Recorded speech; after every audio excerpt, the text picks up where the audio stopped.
Chris, how pleased were you with the opener against Zebra? Better than last year, wasn't it? So pretty happy, mate. Lots to work on still, but to get a result like that at home in front of our crowd is always a good way to start a campaign, isn't it? And what about the forward effort? What sort of pleased you, and perhaps what was a bit below par you can work on for this weekend? Well, I think first and foremost, we set a challenge out to the boys to try and up our ante around our scrum and our line-out attack, and I think we've achieved that. 23 line-outs in that game is a hell of a lot of times to practice our line-out. So there's some positives that came out of that. Some work around our line-out D still needs to be done, and they scored a try from a driving maul, which was, for us it was disappointing, but again fixable. So yeah, there's some positives and negatives out of there from a set piece perspective. What about your driving maul? How much work have you done on that in the summer? Yeah, a wee bit. Yeah, a little bit. Look, I think when you have a pre-season where you're playing teams like Leicester, you can really work on some things like your scrum and your line out drive and things, and I think that's part of that planning and process that's gone into that has helped. Obviously, but we're not anywhere where we need to be yet, mate. When you see performances like Sam Parry, Ollie Cracknell, Sam Davis, is the message that no one's place is guaranteed in this team? Yeah, look, and I know Steve has referenced it previously. We've getting some depth into the squad brings competition for places, and that competition is only a healthy thing for any group. And I think you're sort of seeing evidence of that now. And we've got guys, Welsh capped guys here, young guys coming through that are all challenging for position. So it's a positive position for the club to be in. For us as a team, coaches, it's difficult because you want to play everyone, but these things don't always have to play out like they do.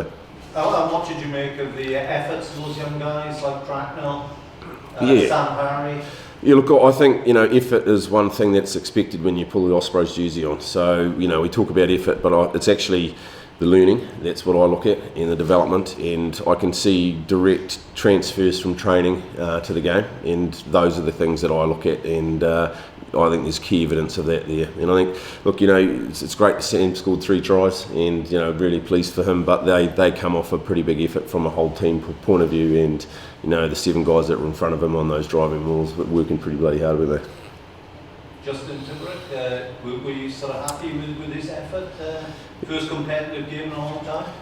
Yeah, look, I think Tips has had a really good pre-season, and I think he's in a good space, and again I think he's playing really well, and as he does every time he pulls the jersey on. So no, I was happy that he played like he did, and it's always good when he's in your side. And this weekend is Connacht. What are you expecting from him? Yeah, well, look, I think going to any team that's just won a championship last year, you get them round 2. I think it's going to be a hell of a challenge. Galway's a difficult place to play. They are a very parochial crowd. The weather's obviously, has its ups and downs out there. I think also too, to add into the mix, the result against Glasgow last week is probably, it's going to fire them up, no doubt about it. So, which is cool for us. It's a good challenge, and it's one that we know we're going to get learning out of. Obviously, we want the result as well. So, we're expecting a very staunch Connacht side, and a very passionate effort from them. And again, it's just making sure that we are accurate in what we're about. And how important would it be that you keep a tight rein on Bundy Key? Oh, huge. He's sitting people down left, right and centre, isn't he? So, mate, he's a key instrumental player for them. And again, so we've got to make our tackles on Bundy for sure. So, and again, I think from his defensive perspective as well, he's putting shots on people. So again, I think we've just, he's a key player for them. Have you got any injured players coming back, like James King and people like that? Not as yet. No. Again, it's a bit early in the piece to nail those guys down just yet. The injured guys that like Kingy and that they are travelling well. Lids, they're coming back. In a very controlled environment. So to make sure that they're right 100% when they do pull the jersey on for us, but they're not too far away. Chris, you talking about Aki there? Yep. Ashley Beck is back playing very well. The centres and midfield's going well. I must be pleased with that. Yeah, like I think it is. It's always good to see Becky coming back and playing as well as he is. I think he's another one that's benefited from a very good pre-season. And look, that guy's had to go through some adversity with injuries, and he's just showing how much it means to him. The game means to him by keep going. A lot of other people may have given up, but he loves being in this team and he's playing well. So yeah, it's going to be a key matchup, and again, I think just those centre combinations are going to be pivotal for us this weekend. How much progression have you seen in people like Nicky Smith, Cracknell, Sam Parry? Yeah, look, I've seen there's massive growth, and I think you can actually put that blanket across the whole team. There's growth in everybody, and I think that's the key to anything. And that's what we're doing. This is why we do what we do, is to see the growth and development and to get better, and that's what we challenge each other every day to do. So to see guys being able to take it from either in this room or from the training pitch and put it out in the game is always pleasing. So, to answer your question in short, look, we're really happy with the way that we're tracking. We're by no means a finished article, and we know that we've got a hell of a challenge this weekend, and which will test us again. But from that will come learning. Nicky Smith, obviously he's had a few injuries and all. What's stage he's back playing decently? What stage is he at? In terms of his career, really. Oh, look, he had a couple of caps a couple of years ago, and then he got injured. Yep. Yeah, look, I think again that if you look at the bigger picture for Nicky, all of those things count. Where he sits with the national team, all of that. The only thing he can control is what he does in an 80-minute performance week in, week out. And with competition, he's got to earn his jersey every week, which I think is good for him and good for the group. But to put things in perspective, he's in probably the best nick of his life at the moment. He's doing all the things off field really well, PBs in the gym, etc. And he's showing learning at training. So. That's all we can really ask from Nicky. And again, if he continues playing how he is, I'm sure that at some point in time he'll get the tap on the shoulder for the next level. With Kieran Fontier, what can we expect from him, Chris? Are you familiar with his game? Oh, look, only from what I've seen on Super Rugby, Mark. I haven't had anything dealings with him when I was in New Zealand. But look, from what I can see, he's a pretty abrasive ball runner and a big defender, and he's got lovely feet. So I think again we're looking for. That's what I think we can expect from him, and I think also too just bringing that his experience of Super Rugby and playing in a team like the Crusaders, I think is always going to be good. Bringing something into our environment from outside is always it's good. It's going to add to the pot in it. So excited by Kieran. Talking of Super Rugby. Yep. New Zealand All Blacks current squad in Scottish Nation going to be available for 3 matches against the Lions. Pardon? Crusaders players will be available against the Lions.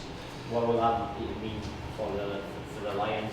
And how tough a chance will they face? Oh yeah, look, I think it'd be awesome if you're a Lion, wouldn't it? To play against those guys. But again, I've been out of New Zealand rugby for a little bit now, so to be fair, you know what the Lions all means to New Zealand. Oh, it's huge. It's absolutely huge, and I think I know what it means up here to be a Lion. Hearing Dan Lydiott and Alan talk about how important it is, just to watch games play out like that would be fantastic. So I think it's going to be great. Yeah, of course, your brother. Thinking about it, was a Maori captain in 2005, wasn't he? Yeah. He beat the Lions. Yeah. You want him all? No, I was in the stand eating hot dogs and drinking beer, mate. It was good. Chris, is the message, this week more of the same? No, the messages get better. The messages, we've done some good things, but by no means where we need to be. And again, you're facing a Connacht team licking their wounds from what I think was a over-flattering scoreline. Again, they created a hell of a lot of chances out there, and they just didn't finish them off for whatever reason. And I think that defending champions will want to come out of the blocks and show their home crowd how important this game and what it means to them. So the message from us is no, not more of the same, get better and do it for longer. And do you believe you've sorted out your scrum? You had a few problems last season. Do you feel you fixed those? It's a constant work on, and I think we haven't really changed anything, Mark. We just try to get better and get a bit more experienced, and having more players around in the pre-season now, you can actually do live scrum training, which is where you actually get your most learning from. You can hit a machine all day long, but you won't get the same learning as doing half a dozen or a dozen live scrums. So that's what we've been able to do. And again, like I say, I keep going back to the games we played against Leicester. You learn a hell of a lot from packing down against guys like that. So we've taken a lot of learning. Again, Connacht had one of the best set pieces in the competition last year, and again, I don't see much change happening there. So again, we know that we're going to be up against it this weekend, but fantastic opportunity for us, isn't it?